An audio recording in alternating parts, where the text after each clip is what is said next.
Well, President Biden and Chinese President Xi Jinping meeting face today for hours, stressing the two countries need to get their ties back on track. The leaders exchanging strong words about Taiwan, with Xi calling it the first red line that must not be crossed. President Biden, meantime, reassuring him U.S. policy has not changed.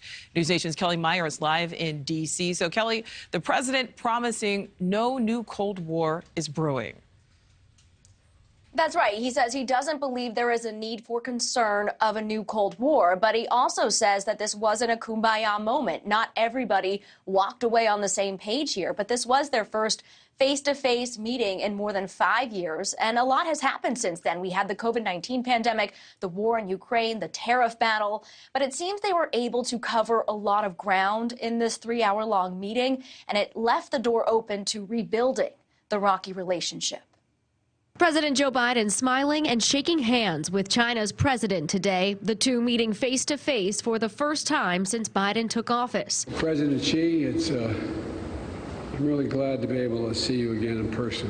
Biden and China's Xi Jinping talking on the sidelines of this year's G20 summit, a highly anticipated encounter with a slew of items on the agenda, from the war in Ukraine to Taiwan tensions. But I do not believe there's a need for concern of as one of you raised the legitimate question, a new Cold War.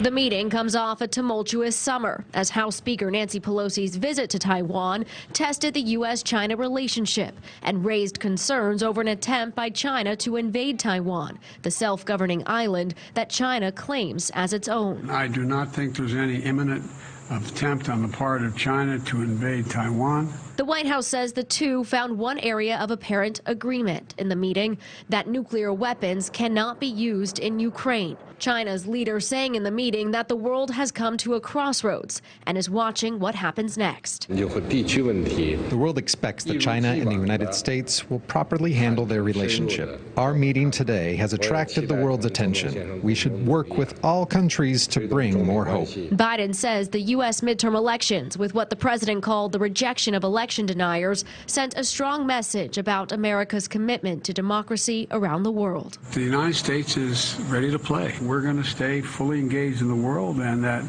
we, in fact, know what we're about. One thing missing from the president's remarks and the official White House statement, any mention of COVID and its origins in the Chinese city of Wuhan.